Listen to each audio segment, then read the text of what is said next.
Hey, what's up, you guys? So today is the day of the live session, which is super exciting and terrifying at the same time. I'm excited for, like, the fact that this is happening. Like we were talking earlier, like we have been in this together for 6 years. This is the first project we've done. This is the first project that has been brought into a space where we're inviting people. There's money on the line. There are stakes. Like we've been a bedroom band until today. Like until right now.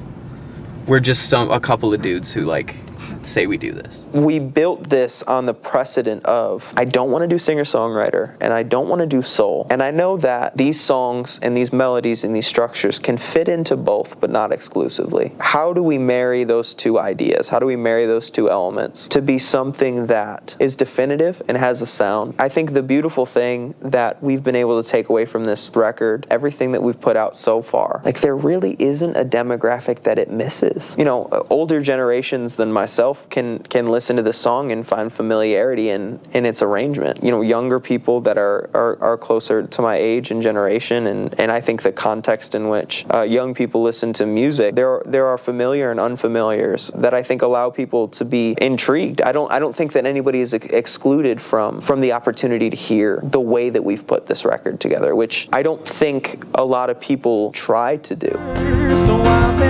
Come on.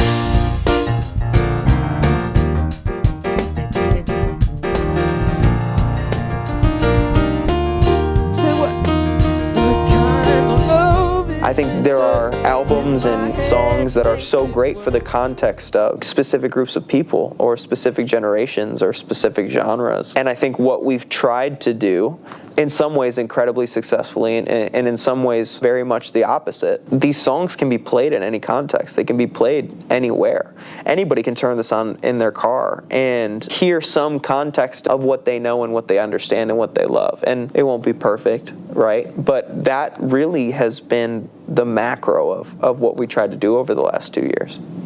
August 2022, we started the recording process for the album and immediately realized, first and foremost, this is going to be way more work than we anticipated. And second of all, that we wanted this header project front of house. So Andrej, Garrett, Dan, and myself started those arrangements. We probably got together once a week from about late August 2022 through basically October 2022. And we arranged the whole thing. And then from there, it took another month to really put the pieces together in terms of how we wanted to budget it out, who we wanted to be involved, calling players, getting them locked in. And then probably another month, that being the month of December, we got a rehearsal together and got all the things that we needed to get done. Everybody had some scheduling conflicts here and there, so we really got this tracked as early as we could from the inception of the idea, but that ended up being February 6th of 2023. So the whole project has taken almost a year at this point. But in reality, from the inception of the idea, probably August 2022, to the recording of being in February, and then going through some recut stuff, making sure we like where we're at, making sure the finances are right to finish the project, getting this stuff edited and pushed forward with all the extra stuff that everybody else has going on in their life. Yeah, this has been about a year process. Dance of Dignity.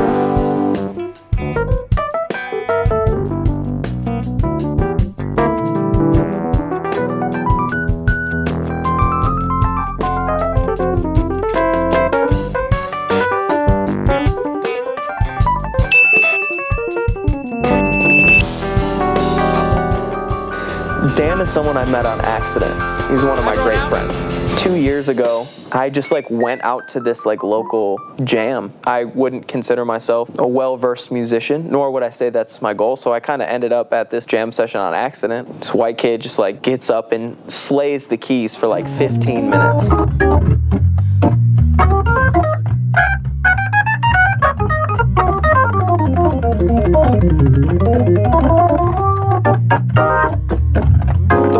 That he was able to tell stories with his hands was something that I just never heard before. We ended up filing ourselves out. There was a practice room in the building that we were in. He and I found each other in the room and I was like, hey, how have you developed these voicings? How do you throw these melodies into your hands? How do you do these licks? And we sat down for 10 minutes and played keys together and talked and exchanged numbers. And instantly I was like, hey, I'm writing this record. The writing is practically done. I don't know a lot of musicians and I don't know what your life looks like. Would you consider being a part of this project? And he was like, I'd love to hear the songs. We sat down and I played out all the records, and I think he liked them because he's still here. We instantly started writing out and arranging and brainchilding the whole record. As we got through that process and got Garrett involved, front of house started to be developed, and really a lot of that has happened through Dan. The funniest part is I'm completely unknown and have kind of been dead silent really since COVID.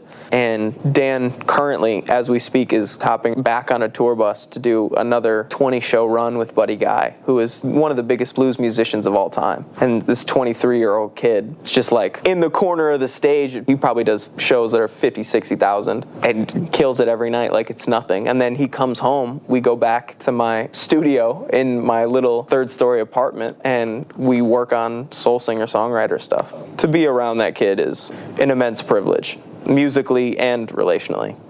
Danced in the Rain, unlike a majority of the rest of this project, is nothing like what the record version is going to sound like, what the actual album version is going to sound like. So this song was almost written as a country song. It took me about a year to write, which is a far longer timeline than a majority of my other songs. For it to stretch out that long, I wrote the hook sometime kind of like right in the beginning of the album process, and actually the verses for Danced in the Rain were the last pieces that I wrote for the whole record. Dan heard the song and loved the song, and he was like, the record version will sound like what it sounds like, but what if we went against the grain here and really just stripped everything? Like I said earlier, the way that Dan does color and voicing is like nothing I've ever heard before.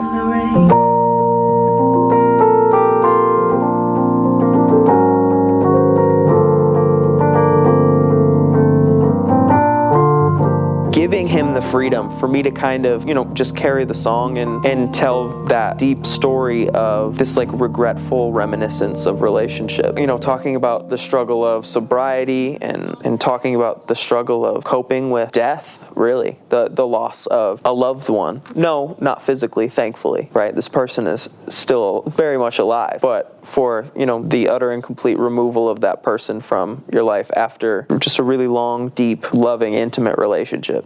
So cutting it back and keeping it simple was an interesting choice, and I'm really excited for people to hear that version in contrast to what the record version will sound like. But yeah, just a beautiful pause, I think, in the middle of this project.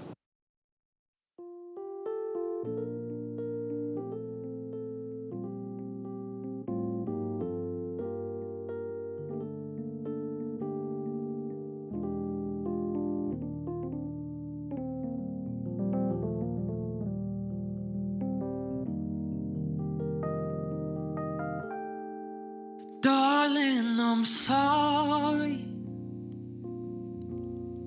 for putting you through all this pain.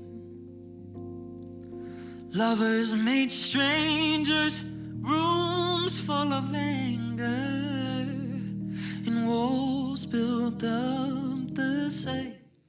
I hope you've been healing with mercies made new every day. Although I'm still learning, Lord knows I've been hurting. I will see brighter days, but I threw my phone at the wall just 'cause your face was on it.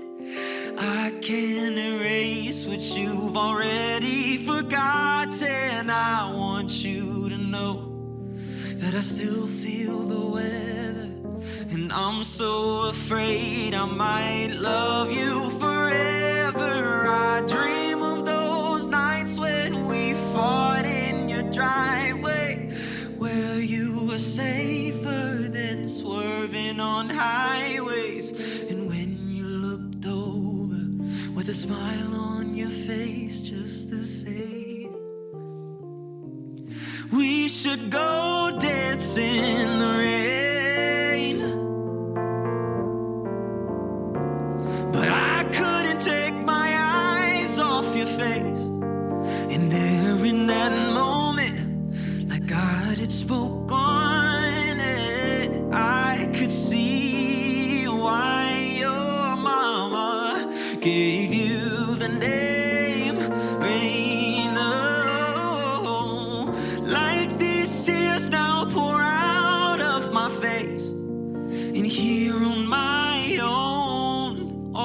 I know, and all I can say is I should have danced in the rain.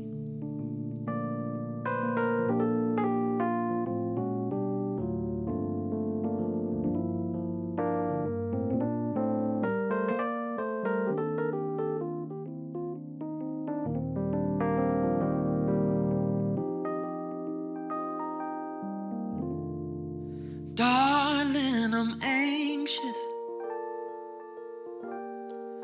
learning to walk on my own.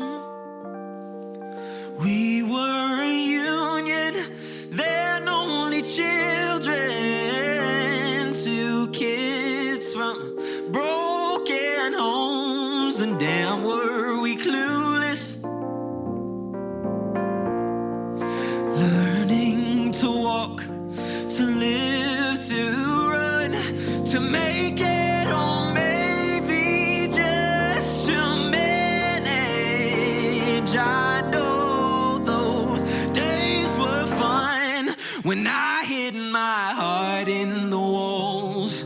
Every time you came over, I put on that smile. Now I fight to stay sober. Oh, it's not your fault that we both fake like it's kosher. Then you moved away like it makes up for closure. I dream of when we fell in love in your driveway, when I should have kissed you outside of the doorway, and left here alone, holding these memories sideways. All I can say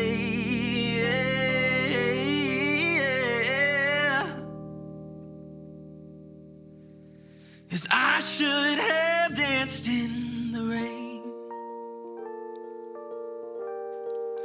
Oh, but I couldn't take my eyes off your face. And there in that moment, like God had spoke on it, I could see why your mama gave you the name Rain. Yeah, like these tears now pour out of my face, and here on my own, all that I know and all I can say is I should have danced in the rain.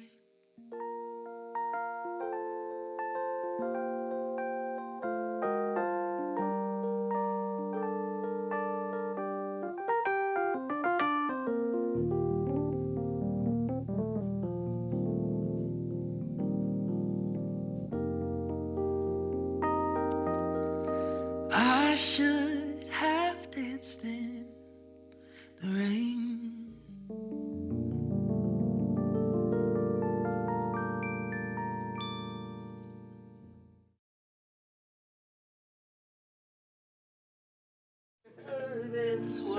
What the fuck? Where are you? I'm right here! With a smile on your face, just the same. We should go dance in the rain, but I couldn't take my eyes off your face. And there in that moment, like God had spoke on it, I could see why your mama gave you the name. Like these tears now pour out of my face, and here on my own, all that I know and all I can say is I should